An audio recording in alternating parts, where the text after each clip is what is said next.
ونسلم على رسوله الكريم نشهد أن لا إله إلا الله وحده لا شريك له ونشهد أن محمدا عبد الله عليه وسلم رب اشرح لي صدري ويسر لي أمري واحلل عقدة من لساني يفقهوا قولي أعوذ بالله السميع العليم من الشيطان الرجيم من حمزه ونفخه ونفسی ہم حسبتم، اے مومنو گمان کر لیا تم نے، یا اے مسلمانوں کیا تم نے گمان کر لیا، ان تدخلوا الجنت، یہ کہ داخل ہو جاؤ تم جنت میں آزمائش کے بغیر. یہ لفظ نہیں ہے، اس کا اشارہ ادھر کہ اے مومنو تمہارا کیا خیال ہے، اللہ آزمائے گا نہیں، پرکھے گا نہیں، امتحان آئیں گے نہیں، تمہیں جنت کا داخلہ مل جائے گا. پورا سال میرے بچوں آپ محنت کرتے ہو، آخر امتحان ہوتا ہے، اس کے مطابق پھر آپ کو رزلٹ ملتا ہے. دنیا میں انسان کا ہر دن امتحان میں ہوتا ہے، تو دنیا کی زندگی ہے ہی امتحان. اللہ تعالیٰ کسی کو امتحان میں نہ ڈالے، لیکن سمجھے انسان جب تک اللہ تعالیٰ کی آزمائشیں نہیں آئیں گی، اللہ تعالیٰ ہمارا کھرے کھوڑ کو الگ نہیں کرے گا. خالص مومن مخلص جو اللہ کی رضا کے لیے ایمان لائے ہیں ان کا، اور جو لالچی لوگ ہیں دنیا دار، جب تک ان کا آپس میں سمجھو کہ تمیز نہیں ہوگی، ان کا آپس میں حساب نہیں ہوگا، جنت میں داخلہ نہیں ملے گا. سب سے زیادہ، کیونکہ تشریح اس کی بڑی لمبی ہے، سب سے زیادہ آزمائشیں اللہ تعالیٰ کے پیغمبروں کو آتی ہیں. اس کے بعد جو اللہ کے پیغمبر کے دین پر پکا پختہ عمل کرنے والے متقی حضرات ہوتے ہیں اور پیغمبروں کے علم کے وارث ہوتے ہیں، پھر آزمائشیں ان پہ آتی ہیں. لیکن آج ہمارا بڑی جلدی منہ کھل جاتا ہے، فلاں اتنا نیک آزمائشیں، ارے پتہ نہیں کیڑیاں کرنیاں جو پڑیا ہے. چھوٹی سی بات ہم کہہ دیتے ہیں. اللہ کا قرآن کہتا ہے میں تمہیں آزماؤں گا، پرکھوں گا، تمہیں دیکھوں گا. یعنی پچھلے کو آزمائشیں کس طرح کی آئیں، جب دیکھوں گا کہ پکا مومن نے کسی آزمائش میں نہیں ڈولا. کتنی آزمائشیں آئی تھی ابراہیم علیہ السلام پہ، اندازہ لگا سکتے ہیں، کبھی گن کے دیکھو. اللہ خود کہتے ہیں فَأَتَمَّهُنَّ، انہوں نے پورا کر دیا. پھر جا کے ان کو اللہ تعالیٰ نے امام بنایا، ایک اپنا خلیل بنایا، اپنا دوست بنایا. ہم تو دین کے راستے میں اگر یہ معمولی سی تکلیف ہے کہ لائٹ بند ہے، گرمی محسوس ہو رہی ہے، ہم تو اس کو بھی برداشت کرنے کے قابل نہیں، اتنے کمزور ہیں. اللہ کے راستے میں جب انسان زبان کا جہاد کرتا ہے، مال کا جہاد کرتا ہے، یہ جان کا جہاد ہے، زبان کا بھی ہے، تب اس کو تکلیفیں آتی. روزہ رکھا، دیکھو کتنی اللہ تعالیٰ کے احسانات ہیں کہ گرمی کا روزہ رکھ کے سوموار کا، جمعرات کا، آگے پیچھے اللہ تعالیٰ میسر کرتا ہے. بڑے اللہ کے نیک بندے، ہم تو گناہگار ہی بڑے ہیں. جب انسان زبان کا روزہ رکھ کے جہاد کرتا ہے، زبان سے اللہ تعالیٰ کا قرآن پڑھتا ہے نا، تو جہنم سے اللہ تعالیٰ اس کے چہرے کو 70 سال کی مسافت سے دور کر دیتے ہیں. تو بیٹا کتنا سودا سستا ہے، 70 سال بڑا فاصلہ ہوتا ہے. تو جب انسان اپنی روٹین بنا لے سوموار جمعرات کے، یوم 20 کے، تو اللہ رب العالمین اس کو توفیق دیتے رکھنے کی. عام حاصل تم بزی کر دو، کس کی کال ہے، بند کر دو بیٹا. عام حاصل تم، کیا گمان کر لیا تم نے اے مومنو،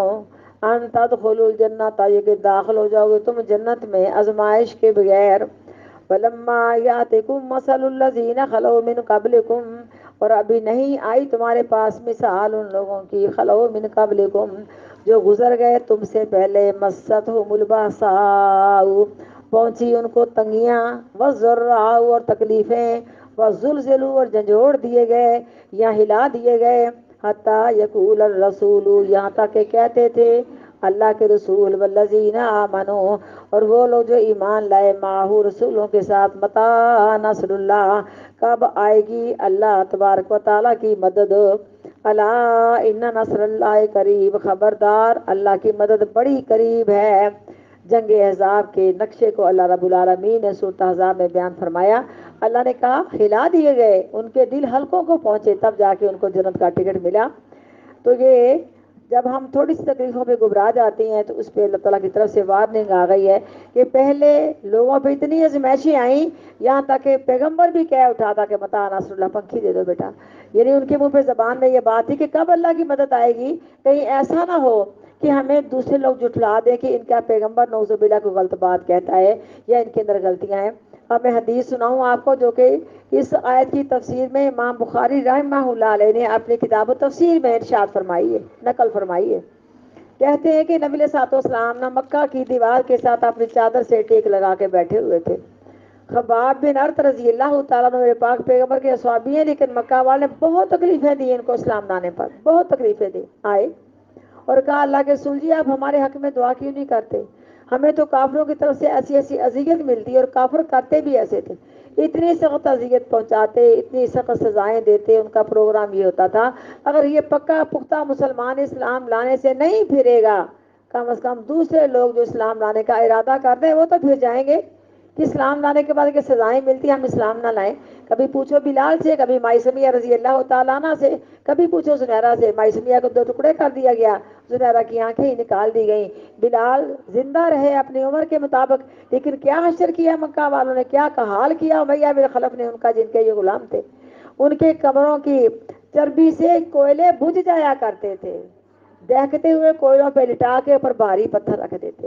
کمر کی چربی سے کوئلے بجھ جایا کرتے تھے. کمر میں گڑھے پڑے ہوئے تھے، نشان تھے. ظالموں کے بچوں کے ہاتھوں میں ان کو باندھ کر کے رسی دیتے، کہتے مدینہ کی گلیوں میں، مکہ کی گلیوں میں گھسیٹو. مدینہ نہیں، مکہ کی گلیوں میں گھسیٹو. کبھی مکہ میں جا کے حج کے ارکان پورے کرے، کبھی عرفات کا دن جانے، کبھی اس غضبناک گرمی کا اندازہ لگائیں. سن 2019 کے اندر لگا کہ جو یہ دن ہے نا عرفات والا 9 ذی الحج کا، اس سے اگر بچ کے چلے گئے تو بس ہم کامیاب ہو جائیں گے. واقعی اللہ رب العالمین کا پیغام ہے اپنے پیغمبر کو، جتنے اس دن اللہ تعالیٰ اپنے بندوں کو جہنم کی آگ سے آزاد کرتے، کسی دن میں نہیں کرتے. جب مسجد نمرہ میں جا کے دونوں نمازیں ادا کی، میں پہلے ہارٹ کی مریض تھی، دھوپ میں جگہ ملی، 3 چھتریاں، پانی ڈالے جا رہے زمین پہ، بہت کچھ ہے. زمین تانبے کی طرح تپ رہی، لگتا قیامت کا نقشہ. آسمان سے غضب کی دھوپ پڑ رہی ہے، یوں لگا کہ اگر زور کی پڑھ لیں گے تو ساتھ ہی اثر کی ہوتی، نہیں پڑی جائے گی. اللہ سے دعا کی کہ اللہ اگر آئے ہیں تو ہمیں لے جانا زندہ، ہمارے پیچھے بہت ہمیں یاد کرنے والے لوگ ہیں. اللہ نے اپنی رحمت فرمائی. اس گرمی کی شدت میں میری فیضا کا کل میسج آیا کہ امی جی ہمارے اوپر والے کمرے میں ہم کپڑے رکھتی شاپر میں ڈال کے، لیکن 1 مہینے کی گرمی سے شاپر ٹکڑے ٹکڑے زیادہ کپڑے نکالنے پڑتے ہیں. یہ گرمی ہے اس علاقے کی، جس گرمی میں بلال رضی اللہ عنہ کو یہ تپتے ہوئے پتھروں پہ لٹایا جاتا، گھسیٹا جاتا. تپتے پتھر نہیں، دہکتے ہوئے کوئلوں پہ. لیکن دیکھو ان کا جذبہ ایمان کیسا تھا. قربان جائیں ان کی باتیں، اگر شریعت میں سنہری حروف سے لکھی جائیں تو بھی کام ہے. کسی پوچھنے والے پوچھا بلال رضی اللہ تعالیٰ عنہ سے، جب کپڑا اٹھا کے دیکھا تو کہا تیری کمر کا کیا حال بن چکا ہے. لیکن پوچھا کہ آج بتا، کلمہ پڑھنے کا زیادہ مزہ کوئلوں پہ آتا تھا، گھسیٹنے میں آتا تھا کیا نرم گرم بستروں پہ؟ کہتے اللہ کی قسم اتنا کلمہ پڑھنے کا مزہ یہ کوئلوں پہ آتا تھا. ان کے دل میں ایمان کتنا مضبوط تھا، اتنا آج نرم گرم بستروں پہ نہیں آتا. لیکن ابتدائی دور ہے. الحمدللہ خباب بن ارت رضی اللہ تعالیٰ اسلام لانے پر بڑے دکھ ملے، بہت تکلیفیں آئیں. نبی علیہ السلام کے پاس آئے، آپ کعبہ کی دیوار کے سائے میں، کبھی نقشہ رکھو اپنے سامنے، چادر سے ٹیک لگائے. آقا اللہ کے رسول جی دعا کرو اللہ ہماری مدد کرے، ہمیں بہت ستایا جا رہا ہے. جب یہ بات کہی تو آقا علیہ السلام اٹھ کے سیدھے ہو کے بیٹھ گئے. آپ کا چہرہ مبارک غصے سے سرخ ہو گیا. جب بھی کوئی آپ کو بات نہ باتی سوال کرنے والے کی تو آپ کے چہرے مبارک پہ یوں ہوتا جیسے انار نچوڑ دیا گیا ہے. آقا علیہ السلام اٹھ کے بیٹھ گئے، سنبھل کے بیٹھ گئے. فرمایا کہ تم سے پہلے لوگوں کو اسلام لانے پر اس قدر تکلیفیں پہنچتی کہ لوہے کی کنگھیوں کے ساتھ ان کی سکن کو دھیڑ دیا جاتا، ان کے پٹھے نوچے جاتے، کنگھیاں ان کی ہڈیوں تک پہنچ جاتی. یہ سب تکلیفیں ان کو اسلام سے نہ روکتی. فرمایا سر پر آرا رکھ کے 2 ٹکڑے کر دیا جاتا، یہ سب کچھ ان کو اسلام سے نہ روکتا. پھر گڑھا نکال کے کھڑا کر کے پتھر مار مار کے سنسار کر دیا جاتا، یہ سب تکلیفیں ان کو اسلام سے نہ روکتی. تم تو جلدی کرتے ہو. پھر آپ نے ارشاد فرمایا قسم ہے اس اللہ کی جس کے ہاتھ میں محمد کی جان صلی اللہ علیہ وسلم، اللہ تعالیٰ اپنے دین کے کام کو مکمل کر کے رہے گا، یہاں تک کہ صنعاء سے لے کے حضر موت تک انسان چلے گا، اس کو اللہ کی ذات کے علاوہ کسی کا ڈر نہیں ہوگا. سائل نے پوچھا اللہ کے رسول جی یہ ڈاکو، یہ چور لٹیرے کہاں جائیں گے؟ فرمایا ان کے اوپر اسلام کی حدیں قائم ہو چکی ہوں گی، ان کو پتہ ہوگا اگر ہم نے چوری کی ہمارا ہاتھ کاٹ دیا جائے گا. فرمایا تم جلدی کرتے میرے بیٹا، آج اس کے متعلق دیکھے تو ہمارا حال کیا ہے. جامعہ والے بیچارے کتنا خرچہ کرتے ہیں اپنے بچوں پہ، کتابیں اپنے پاس دینے کی کوشش کرتے ہیں، ہر حال میں ان کی مدد کرتے ہیں. سالانہ ان کو اجلاس میں تحفے تحائف دیے جاتے ہیں، بڑی سمجھو کہ ان کے ساتھ پروٹوکول ہوتا ہے، بڑے کچھ ان کو انعام و کرام ملتے ہیں کہ شاید ان بچوں میں اس دین کی محبت آ جائے اور اس دین کی محبت میں یہ دلجوئی کے ساتھ پڑھیں. لیکن تھوڑی سی تکلیف بھی آتی ہے. لیکن دیکھو کبھی تھوڑی سی بات پہ سوچ کریں، اور میں نے کبھی سوچا بھی کہ جب بچہ اسکول جاتا ہے تو بستہ پیچھے ڈال کے جاتا ہے، پیچھے ڈالتا ہے نا،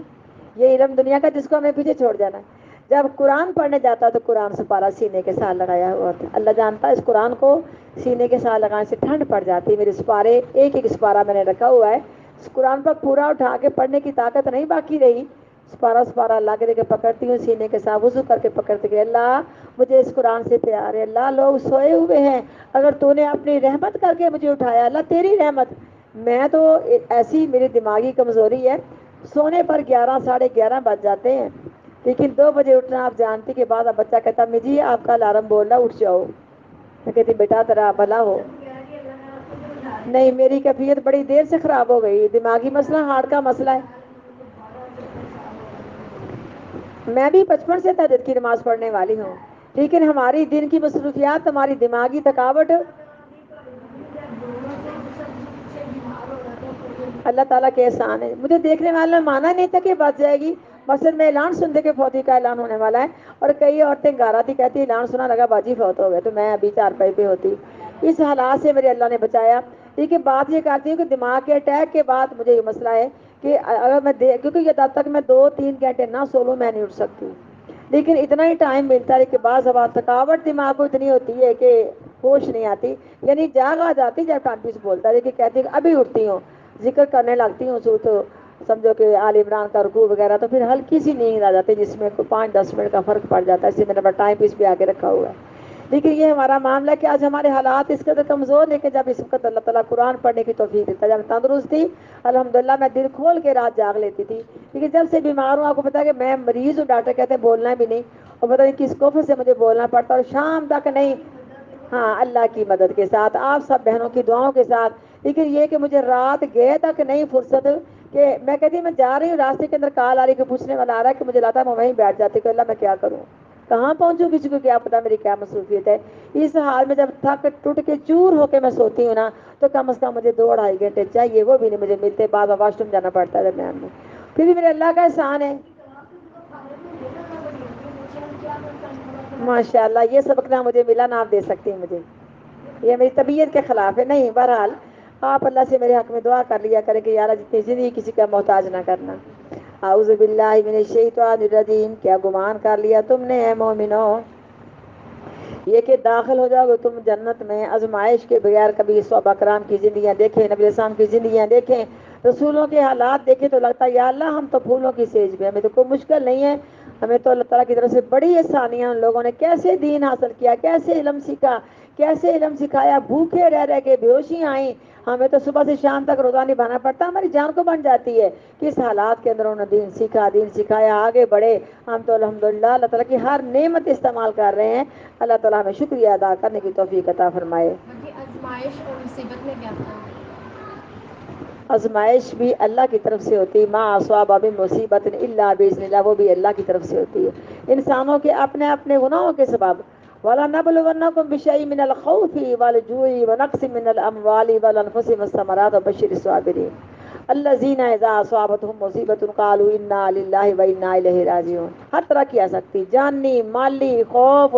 دشمن کا، فوت ہونا کسی کا، ہر طرح، یہ انسان کو اللہ تعالیٰ آزما کے اس کے درجات بھی بلند کرتا ہے، کیونکہ جو لوگ اللہ کے نیک بندے ہیں ان کی نیکیاں، لیکن ان کے درجات اللہ نے اونچے لکھے ہوتے ہیں، اپنی عملوں کے حساب سے وہاں تک فائز نہیں ہوتے، اللہ تعالیٰ آزما کے ان کو وہاں تک پہنچا دیتے ہیں، آزمائشیں، مصیبتیں، دکھ، تکلیفیں، سب کچھ اللہ کی طرف سے، جو بھی تنگیاں ترشیاں سب اللہ کی طرف سے، لیکن جتنا ایمان پکا مضبوط ہوگا اتنی آزمائشیں زیادہ آئیں گی، جتنی کمزوری ہوگی ایمان کی آزمائش آئے گی، انسان ڈولتا ہے، اللہ آزمائش کو واپس لے جاتے ہیں، اب اس کا ایمان تقویٰ مضبوط نہیں ہوا، جب تقویٰ ایمان مضبوط ہوتا پھر اللہ آزماتے ہیں، آزمائشیں آنی ہی آنی ہے، لیکن ہم لوگ دعا کریں کیونکہ عافیت کی دعا اللہ تعالیٰ کو سب سے زیادہ پیاری دعا لاتی کہ اللہ ہمیں آزمائشوں سے بچا لینا، یا اللہ ہمیں عبادت کر کے اپنا مقرب بندہ بنا لینا، ہم آزمائشوں کے لائق نہیں، ہم بڑے گناہ گار ہیں، خاص کر عورت ذات بڑی کمزور ہے، چھوٹے دل کی، گھبرانے والی ہے، تنگ دل، کنجوس، سب کچھ کہا گیا، ہمیں شکر ہی کہا گیا، اللہ تعالیٰ آزمائشوں سے بچائے، دیکھیں بیٹا آتی ہیں ضرور،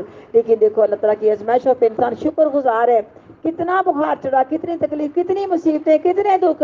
آخری حالات ہیں، پوچھا کیا حال ہے، الحمدللہ رب العالمین، دعا کرو اللہ مجھے شفا دے دے بس، لیکن آزمائشیں، مصیبتیں طرح طرح کے حالات کے مطابق ہیں، بعض لوگوں کے گناہوں کا کفارہ اور بعض لوگوں کے درجات کی بلندی یہ اللہ کو معلوم ہے، ہمارے پاس کوئی بھی فاضل فیصلہ نہیں، بس ہم دعا کر سکتے کہ اللہ ہمیں اپنی آزمائشوں سے بچانا، آزمائشوں میں تو ایوب صابر کامیاب ہو گئے تھے، 13 سال ان کا عرصہ صحیح حدیثوں سے آتا کہ 13 سال بیماری کاٹی تھی، پھر اللہ کا احسان ہوا، لے کے جب دعا کی کرنی رب انی مسن یسر وانتا، 18 سال کی حدیث ضعیف ہے، اس لیے میں نے کہا کہ 13 سال کی صحیح حدیث ہے۔ علماء کرام مجھے 18 سال کا رٹا لگائیں، مجھے نہیں ٹینشن، میں نے صحیح حدیث لینی ہوتی، 13 سال کی حدیث صحیح ہے۔ تو تب کہا کہ رب انی مسنی الضر وانت ارحم الراحمین، پھر بھی نے کہا کہ اللہ شفا دے دے، اب تو میری ہار ہو گئی ہے۔ ہم تو کہتے ہیں اللہ میری بس ہو گئی ہے، اللہ میری بس ہو گئی، نہیں، ہم نے آخر دم تک ہمت کرنی انشاءاللہ۔ کہتی بڑا صبر کیتا ہے، ہن صبر نہیں ہو سکتا، صبر تو آخری اس موت کی تکلیف پر بھی ہمیں کرنا پڑے گا، صبر کا گھونٹ بھرنا پڑے گا۔ اللہ تعالیٰ ہمیں بچا کے رکھے۔ جتنا زیادہ انسان اللہ کا مقرب ہوگا، اللہ کی آزمائشیں آئیں گی، لیکن اللہ سے دعا ہے کہ اللہ اگر تیری کوئی حکمت ہے اس میں تو ہمیں کامیابی دینا، کیونکہ آزمائش ہوتی کہ بھی اچانک میں حدیث پڑھ رہی، میرا بچہ اسی وقت فوت ہو گیا جوان، خواب خیال بھی نہیں تھا، آزمائش آئی نا، جمعرات تھی، روزہ بھی تھا، اللہ نے سب کچھ نبھایا، ہو گیا کم، اللہ کی امانت تھی، اللہ لے گیا، اس کی بخشش کی دعا تو آج تک کرتی ہوں۔ لیکن یہ نہیں کہ وہ ایسا مسئلہ بنا اچانک ہمارے ہوش و آواز خراب ہے۔ ابھی وہ فوت ہوا، اس کو ڈالا چارپائی پہ، میں پاس نماز پڑھنے لگی، ظہر کی اذان ہے، میں نے کہا بیٹا جی اذان ہوگی، میں تو نماز پڑھنے لگی ہوں، تو عصر کی بھی پڑھی اور مغرب کی پڑھی، روزہ کھولا مغرب کی پڑھی، عشاء کی اس کے دفنانے کے بعد پڑھ لی۔ کوئی بھی اس میچ پریشانی، اچانک آنن فانن فوتگیاں ہو جائیں، کوئی اس طرح کے حادثات ہو جائیں، ہم نے اپنے ہوش و آواز کو نہیں گوانا، زبان سے کلمہ وہی کہنا جس سے ہمارا اللہ راضی ہو جائے، اللہ کو ناراض نہیں کرنا، کیونکہ سب کچھ جو ہمارے پاس ہے وہ بھی اللہ کا، جو لے گیا وہ بھی اللہ کا، جو ہمارے پاس وہ بھی اللہ کا، ہم بھی اس اللہ رب العزت کی امانت ہے۔ اللہ تعالیٰ ہمیں آزمائشوں سے بچائے۔ وَلَمَّا يَأْتِكُم مَّثَلُ الَّذِينَ خَلَوْا مِن قَبْلِكُم، اور ابھی نہیں آئی تمہارے پاس مثال ان لوگوں کی جو گزر گئے تم سے پہلے، مَسَّتْهُمُ الْبَأْسَاءُ وَالضَّرَّاءُ، پہنچی ان کو تنگیاں اور تکلیفیں، وَزُلْزِلُوا، اور ہلا دیے گئے یا جھنجھوڑ دیے گئے، حتیٰ یقول الرسول، یہاں تک کہ کہتے تھے رسول، ہر رسول کو ہم کہہ سکتے ہیں صلی اللہ علیہ وسلم، والذین آمنوا معہ، اور وہ لوگ جو ایمان لائے اس کے ساتھ، متی نصر اللہ، کب آئے گی اللہ کی مدد، الا ان نصر اللہ قریب، خبردار بے شک اللہ تعالیٰ کی مدد بڑی قریب ہے۔ یسألونک ماذا ینفقون، اے میرے پاک پیغمبر سوال کرتے ہیں آپ سے کیا خرچ کریں وہ، قل ما انفقتم من خیر، یعنی اپنا جو ہمارا مال ہے اس میں سے خرچ کرنے کا طریقہ کار کیا ہونا چاہیے۔ یہ خرچ زکوٰۃ کا خرچ نہیں، کیونکہ آگے سب سے پہلے والدین کا ذکر آ رہا ہے، ماں باپ پر اولاد زکوٰۃ ہرگز خرچ نہیں کر سکتی، کیونکہ اولاد اس کی کمائی سارے ماں باپ کی کمائی ہوتی ہے، بچے اپنے والدین پہ زکوٰۃ کی رقم نہیں لگا سکتے، اپنی خالص کمائی، اور میں جو تمہارا خرچہ کر کے تمہارے پاس زائد بچا، سب سے پہلے اپنے والدین پہ خرچ کرو۔ ماں کے 3 درجے ہیں، باپ کا 4تھا درجہ ہے، انہوں نے تمہیں پالا، تمہاری جسمانی تربیت کی، تمہیں سب کچھ کیا، تمہیں کھلایا پلایا، اپنے منہ سے نکال کے تمہیں دیا، اپنا حصہ بھی تمہیں کھلا دیا۔ پاک پیغمبر کی لاڈلی بیوی سیدہ عائشہ رضی اللہ تعالیٰ کے پاس سائلہ آئی، جس کے ساتھ 2 بچیاں تھیں، 2 حدیثیں آتی ہیں، ایک مرتبہ 2 بچیاں لے کے آئی تو 2 کھجوریں دی، اس ماں نے اپنے دونوں بچیوں کو دے دی۔ ایک مرتبہ ایک عورت آئی کہ بچیاں 2 ہی کھجوریں 3 دیں، تو ماں نے خود کھانی چاہیے اور ایک ایک بچیوں کو دی، ماں بچیوں نے منہ میں ڈال کے ماں کی کھجور بھی چھین لی، ماں نے وہ بھی آدھی آدھی کر کے بچیوں کو دے دی۔ اس طرح ماں نے اپنے بچوں کو پالا ہے، جو اپنی ذمہ داری سے۔ لیکن آج تو ہم کہتے ہیں کہ ہمارے پاس فراغت نہیں ہے کہ ہم ماں باپ کو دیں۔ اللہ کہتا ہے نہیں، جس طرح تم اپنی بیوی بچوں کو کھلا رہے اسی طرح اپنے ماں باپ کو کھلاؤ، انہوں نے تمہیں کھلا کے پالا۔ اللہ تعالیٰ ہمارے بچوں کو زیادہ سے زیادہ اپنے بارے، کیونکہ میں آپ سب کی طرف اشارہ، کہیں ادھر نہ اشارہ سمجھ لینا، آپ سب کی طرف اشارہ ہے کہ اپنے والدین کا حق اس طرح ادا کریں جس طرح کہ ہمیں ادا کرنے کے لیے کہا گیا ہے، کیونکہ تقریباً اس بارے میں جو آج کل کے لوگ ہیں، بچے ہیں، وہ اس میں سستی کر لیتے ہیں کہ ان کی اپنی ڈیمانڈ، ان کی بیویوں کے اخراجات، ان کے معاملات اس لیے وسیع ہیں۔ نیک بیویاں سب سے پہلے جو چیز بناتی کہتی ہے اپنی امی جی کو دے کے آؤ، ماں بھی کہتی لو بیٹا بنائیے تو بچے کو دے کے آؤ، بچے کھائیں، سب کچھ کریں۔ تو بابا یہ ہمارا ایک صلہ رحمی کا معاملہ ہے۔ سوال کیا کہ جب ہمارے پاس خرچہ کر کے کچھ بچ جائے تو کس پہ سب سے پہلے خرچ کریں گے؟ زکوٰۃ نہیں، میں نے پہلے بتا دی ہے، یہ ہماری عام حلال کی کمائی پر میں سب سے پہلے اپنے والدین پہ خرچ کر، اس کے بعد قریبیوں پہ، پھر یتیموں پہ، پھر مسکینوں پہ، پھر مسافروں پہ۔ اللہ نے دینے والوں کو بڑا دیا ہے، دینے والا ہاتھ جو ہے اللہ نے بڑی برکت ڈالی ہے، جتنا دیتے اتنا ہی اللہ اور دے دیتا ہے۔ صدقہ خیرات کرنے والوں کے مال کے اندر برکت ہوتی ہے، جو دوسروں کو اپنے پر ترجیح دیتے ہیں، اللہ رب العالمین بھی کمزوروں پہ ان لوگوں کو ترجیح دے دیتے ہیں۔ تو سب سے پہلے اپنے والدین کا خیال رکھا جائے، جس طرح ماں باپ نے جیسا پہنا اسے اچھا پہنایا۔ اولاد کا بھی حق بنتا ہے کہ اپنی عید اور شبرات اور خوشی شبرات تو منہ سے نکل گیا، عید اور اپنی خوشیوں کے موقع پہ اپنے ماں باپ کے بھی آرام کا، خوراک کا خیال رکھیں۔ اللہ تعالیٰ ہمیں بھی اپنے بچوں کے بیٹا حق ادا کرنے کی توفیق دے۔ اگر اولاد کے ماں باپ پہ حق ہے تو ماں باپ کے بھی اولاد پہ حق ہے کہ اولاد کی ذمہ داری پوری کی ہے الحمدللہ، تو اولاد بھی انشاءاللہ ہمارے ساتھ اچھا سلوک کرے گی نا۔ یہ نہیں کہ ہم بیچارے بچوں کو کوسے تم نے یہ نہیں کیا وہ نہیں کیا، ہم نے کیا کیا ہے، کیا پتا ہمارے اندر کمی کوتاہی رہ گئی ہو، لیکن جو کچھ ہم نے کیا ہے ذمہ داری پوری کی، کچھ رہ گئی ہے تو اللہ معاف کرے، اور بچوں کا حق بنتا کہ اپنے والدین کی ذمہ داری پوری کرے۔ اے میرے پاک پیغمبر سوال کرتے ہیں وہ آپ صلی اللہ علیہ وسلم سے، ماذا ينفقون، کس طرح اپنا مال خرچ کرے وہ، قل اے میرے پیغمبر فرما دیجئے گا، ما انفقتم من خیر، جو بھی کچھ تم اپنے مال میں سے خرچ کرو، فللوالدین، بس سب سے پہلے ماں باپ کے لیے، والاقربین، اور قریبیوں کے لیے، کیونکہ قرابت داروں کا تو اتنا حق ہے۔ یہ ابو طلحہ کہتے ہیں کہ بہرحا نامی میرا باغ تھا، میں بڑا باغوں والا تھا، اور مجھے سب سے زیادہ یہ باغ پسند تھا۔ چوتھے پارے کی پہلی آیت نازل ہوگی، پڑھوں گی تو ٹائم لگ جائے گا، پتہ ہی ہے، لن تنالوا البر حتى تنفقوا مما تحبون آ گیا۔ انہوں نے کہا اللہ کے رسول جی یہ باغ مجھے سب سے پیارا، یہ باغ آپ کی خدمت میں، آپ جس کو چاہیں دیں۔ آپ نے فرمایا میرا مشورہ کہ اپنے اقربا کو دے، چچا زاد بھائیوں کو دے، اپنے کزنوں کو دے، اس سے بہتر ہے کہ لوگوں کے سامنے ہاتھ پھیلاتے پھرے تو دے۔ تو انہوں نے وہ باغ جو تھا وہ کھجوروں کے درخت تقسیم کر دیے تھے کہ تم کھجوروں کے درخت، کھجوروں سے، درختوں سے کھجوریں اتارو اور بیچ کے اپنے گزر و اوقات کرو، تم بھی اپنے پاؤں پر کھڑے ہونے کے قابل ہو جاؤ۔ آج تو بھائی اپنے بھائی کے بچوں کو اپنے کام پہ نہیں لگانا پسند کرتا، اور میں سب سے پہلے قریبیوں کا، دیکھو بیٹا اپنے خاندان میں نظر اڑاؤ، خاندان والوں کو دیکھو، ایک باپ کے تینوں بیٹے، پانچوں بیٹے، ساتوں بیٹے، کسی کے بچے زیادہ، کسی کا مال زیادہ، آزمائش آ گئی نا، اور جس کو اللہ نے مال زیادہ کیا ہے اس کا حق بنتا ہے کہ اپنے بھائی کے بچوں کے ساتھ تعاون کرے۔ آقا علیہ السلام نے تعاون کیا تھا نا، اپنے چچا ابو طالب کے 2 بیٹے لیے، علی کو اپنے آغوش میں لیا اور جعفر کو چچا عباس کو دیا، کفالت کرو میرے چچا ابو طالب کا بوجھ ہلکا ہو جائے۔ آج تو کسی کی خبر پوچھ کے راضی نہیں ہے، لیکن اللہ تعالیٰ نے ان غریبوں کا حق امیروں کو دیا ہوا ہے، تو سب سے پہلے اپنے قریبی رشتہ داروں کو دو، پھر یتیموں مسکینوں پہ خرچ کرو اللہ کے راستے میں، ان کی دعائیں لو، ان کی دعائیں لوگے۔ میں کہتی ہوں جامعہ کے ساتھ تعاون کرنے والے جو ہے نا، یہ معاونین کے حق میں دعا کرتے ہیں، آپ اگر ہمارے حق میں دعا کرتی کہ اللہ جامعہ کے نظام چلاؤ، بل بڑے آ رہے ہیں، انتظامیہ کے لوگ پریشان ہیں، تو آپ بھی ہماری دعاؤں میں آ جائیں گے کہ اللہ سونے جو بھی ہمارے ساتھ تعاون کرنے والے ہیں اللہ ان کے اوپر احسان فرما، ہماری دعاؤں سے یا معاونین کے حق میں کی گئی دعاؤں سے، میں کہتی ہوں لاکھوں کروڑوں کے خرچ سے اللہ بچا لے گا، اللہ نہ کرے ایک گھڑی میں ایکسیڈنٹ ہو جاتا ہے، لاکھوں لگ جاتا ہے، ایک گھڑی میں اٹیک ہوا، دماغ کا ہوا، یہ ہوا، قومے کے اندر چلا گیا، لاکھوں نہیں بلکہ اس سے زیادہ لگ جاتا ہے، پھر بعض دفعہ انسان جان سے ہاتھ دھو بیٹھتا ہے۔ اگر دعائیں لی جائیں تو اللہ تعالیٰ اپنی رحمت کے ساتھ بڑی برکتیں نازل کرتا ہے، اور آنے والی بڑی ساری مصیبتوں سے اللہ بچا لیتا ہے۔ مصیبت وہ ہوتی ہے جو انسان کی گناہوں کی شامت سے آتی ہے، آپ کے سوال کا جواب بھی ہو گیا، جو آزمائش ہوتی ہے وہ اللہ کی طرف سے آتی ہے، اللہ اپنے بندے کو پرکھتا ہے، مصیبت انسان کو اپنے گناہوں کی وجہ سے آتی ہے، اللہ تعالیٰ بچا کے رکھے۔ اے میرے پیغمبر فرما دیجئے گا جو بھی تم خرچ کرو اپنے مال سے، وَلِلْوَالِدَيْنِ وَالْأَقْرَبِينَ وَالْيَتَامَى، اور سب سے پہلے اپنے والدین کے لیے اور قریبیوں کے لیے اور یتیموں کے لیے، اور مسکین وہ نہ سمجھنا جو ہر دروازے پہ جاتا ہے اور وہ آ جاتا ہے واپس کے، اس کو آج کل 50 کا نوٹ دو تو منہ چڑھاتا آگے سے، 100 کا نوٹ تیرے لیے رکھا ہے، اگر 100 کا نوٹ روزانہ لوگوں کو اپنی جیب خرچ کے لیے نہیں ملا تو تمہیں کیسے 100 کا نوٹ دے دیں؟ ایسوں کو کہہ دو کہ تو میں ہدایت دے، بھلا کرے، اور جا کے محنت کرو اور محنت کر کے کھاؤ، تمہیں پتہ چلے مزدوری کسے کہتے ہیں۔ جو ہمارے ذمہ داروں نے مزدوری کر کے ہمیں لا کے 100 کا نوٹ دیا، کیا 50 کا لیے منہ چڑھاتے ہیں؟ آج کل لیتے ہی نہیں ہیں۔ مسکین یہ نہیں ہے، والمساکین، اور مسکین، مسکین وہ ہے جو اپنے اخراجات کو اپنی کمائی سے، روٹی آٹے کو نہیں پورا کر سکتا، عیش و عشرت نہیں، روٹی آٹا، اور مسکینوں کو، اپنی سبیلی اور مسافروں کو، وما تفعلوا من خیر، اور جو کرو گے تم نیکی سے، فإن اللہ بہ علیم، پس بے شک اللہ تعالیٰ اس کو جاننے والا ہے۔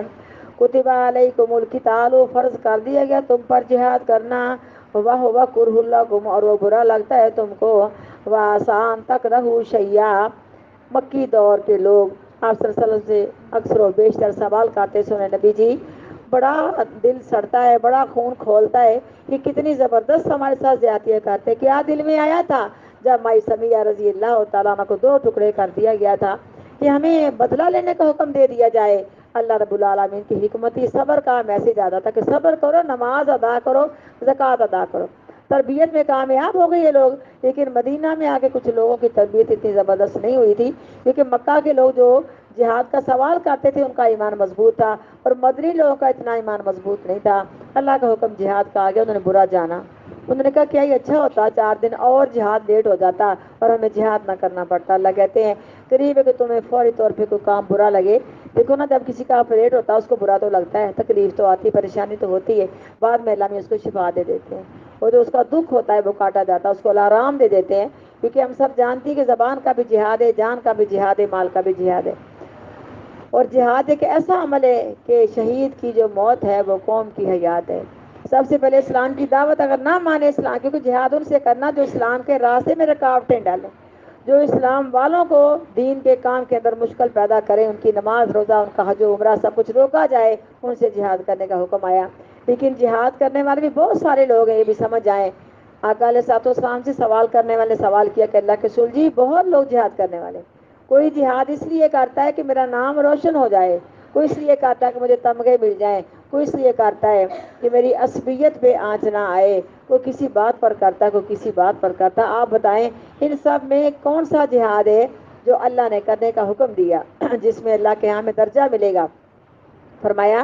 جو شخص اس لیے جہاد کرتا تاکہ اللہ کا کلمہ توحید والا بلند ہو جائے، لا الہ الا اللہ کا پرچم بلند ہو جائے، یہ اللہ کے راستے میں جہاد کرنے والا ہے۔ اللہ کہتے تمہیں فوری طور پہ یہ عمل برا لاتا ہے، کیونکہ جان سے ہر بندے کو پیار ہے، لیکن دیکھو خالد بن ولید نے تقریباً 100 جنگیں لڑیں، ان کی بڑی تمنا تھی، سیف اللہ کا لقب بھی مل گیا کہ مجھے جنگ کرتے کرتے موت آ جائے، لیکن نہیں آئی۔ اللہ رب العالمین نے ان کی زندگی اگر لکھی تھی تو اپنی طبعی موت اپنے چارپائی پہ فوت ہو رہے ہیں، اور کہتے ہیں جو لوگ جہاد میں جنگ میں اپنے آپ کو موت کے منہ میں دینے کے برابر سمجھتے، میری زندگی کو دیکھیں، مجھے بڑا شوق تھا لیکن میں اپنی طبعی موت فوت ہو رہا ہوں۔ ان کے جسم کا کوئی حصہ نہیں تھا جہاں تیر و تلوار کے زخم نہیں تھے۔ اگر موت آئی ہے تو جہاد کے کرتے کرتے بھی آدمی، اگر موت نہیں آئی تو وہاں سے بچ کے خالد بن ولید کی مانی تو واپس بھی آ جانا ہے۔ اور موت کے بارے میں اللہ کا قرآن کہتا ہے اینما تکونوا یدرککم الموت ولو کنتم فی بروج مشیدہ، تم جہاں مرضی چھپ جاؤ تمہیں موت آ کے رہے گی۔ کیوں نہ انسان زبان کا بھی جہاد کرے، اور جہاد کرنے والوں کے ساتھ مال بھی خرچ کرے، اور اپنے جان کا بھی جہاد کرے، جیسے بھی ہو سکتا ہے، تبلیغ کرے، واعظ کرے۔ تو اللہ کہتے تمہیں یہ بات بری لگتی ہے، حالانکہ یہ تمہاری بری نہیں ہے بات، کیونکہ جہاد کے ساتھ ہی علاقوں کو فتح کیا گیا، اور مسلمانوں کو اللہ نے سکون کا سانس لینا نصیب کیا۔ جیسے قرآن پاک میں اللہ فرماتے ہیں کہ مکہ کے اندر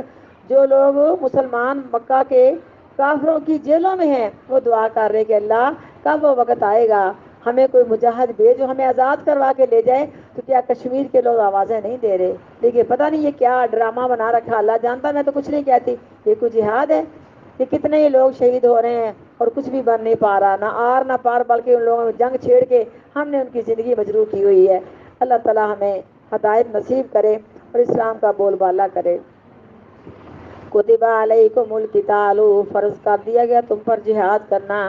وَهُوَ كُرْهٌ لَكُمْ، اور وہ عمل تمہیں برا لگتا ہے، وَعَسَىٰ تَكْرَهُوا شَيْئًا، اور قریب ہے یہ کہ برا سمجھو تم کسی چیز کو، وَهُوَ خَيْرٌ لَكُمْ، اور وہ تمہارے لیے بہت بہتر ہو، وَعَسَىٰ أَن تُحِبُّوا شَيْئًا، اور قریب ہے یہ کہ پسند کرو تم کسی بھی چیز، کیونکہ عزت کی موت ذلت کی زندگی سے بہتر ہے، عزت کی موت ذلت کی زندگی سے بہتر ہے۔ مکہ والوں نے پاک پیغمبر کے صحابہ کرام کو کس قدر زج کیا ہوا تھا، کس قدر پریشان کیا تھا۔ آج ہی فتح مکہ کا واقعہ ہم نے بخاری شریف کے اندر پڑھا، اور کتنا ہی شان و شوکت والا وقت تھا، اور کیا ہی شان تھی صحابہ کرام کی، اور کتنی خوشیاں تھیں کہ 8 سال مدینہ آئے ہوئے، مکی زندگی 13 سال، 8 سال مدنی زندگی، ٹوٹل 21 سال۔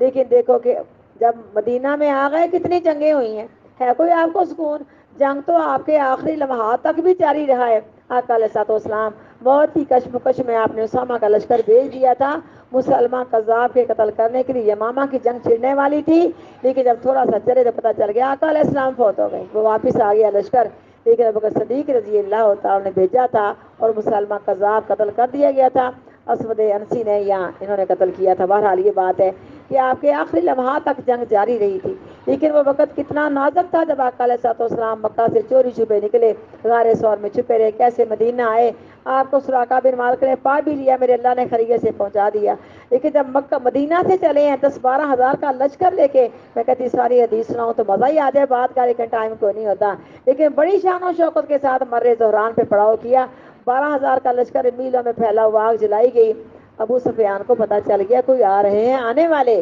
انہوں نے 200 بکرا دو اپنے کافروں کو ساتھ لیا، معائنہ کرنے کے لیے میرے پاک پیغمبر کے سپاہی گھوم رہے تھے، پکڑ کے لے آئے ابو سفیان کو۔ عمر فاروق کی تلوار میان سے نکلے، قتل کر دوں گا، سارس کا پاک پیغمبر کے پاس نہیں پہنچنے دوں گا تاکہ آپ کی امان میں آ جائے۔ انہوں نے کلمہ پڑھنا تھا، بھلا کون قتل کر سکتا تھا؟ جب آئے تو آپ نے ان کو امان دی، کلمہ پڑھ کے اسلام قبول کر لی۔ کہتے شرمندہ ہوں کس منہ سے آپ سے کے سامنے کلمہ پڑھوں؟ اور صحابہ نے کہا اس طرح کرو، وہ کلمات کہو جو یوسف علیہ السلام کے بھائیوں نے یوسف علیہ السلام کو تیسرے سفر میں کہہ دیے تھے کہ تجھ کو اللہ نے ترجیح دی ہے اور ہماری ہی غلطی تھی۔ جب وہ آیتیں پڑھی تو پاک پیغمبر بھی کھڑے، میں لا تثریب علیکم اليوم، تم سب کو اللہ نے آزاد کر دیا۔ وہ دیکھو وقت جب مرنے زوران پہ پڑاؤ کیا اور یہ اسلام لے آیا تھا ابو سفیان، لیکن جب وہاں روکا گیا فرمایا اس کو روکنا، یہ جائے نہ، یہ ہمارا منظر تو دیکھ لے، ہماری طاقت تو دیکھ لے۔ پاک پیغمبر کے صحابہ یہ جوک در جوک سمجھو کہ اپنے اپنے قبیلوں کے لحاظ سے علم بلند کیے ہوئے ہیں، لیکن جب سعد بن عبادہ کا لشکر گزرا، دستہ گزرا،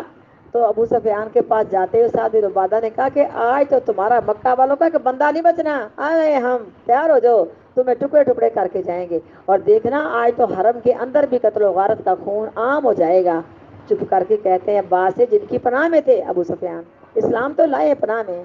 تو کہا کہ یہ جو کہنے والا کیا ہے، یہ کیا خیال ہے تیرا اے چچا عباس، کیا خیال ہے کہ آج کا دن پاک پیغمبر اپنے سارے عزیزوں اقارب کو قتل کر دیں گے؟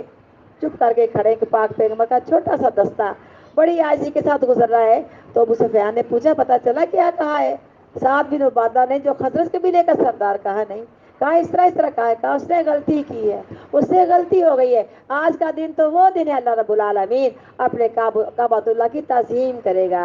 آج کا دن تو وہ دن ہے کعبۃ اللہ کو غلاف پہنایا جائے گا۔ اور آقا علیہ السلام اس آن اور شان کے ساتھ مکہ میں داخل ہوئے، اس شان کے ساتھ کسی کے اندر جرت نہ ہوئی کہ آپ کا مقابلہ کریں، بلکہ آپ کو پروٹوکول دیے گئے اور آپ مکہ کے سردار بن گئے۔ اللہ اکبر کبیرہ، الحمدللہ کثیرہ، سبحان اللہ بکرۃ و اصیلا۔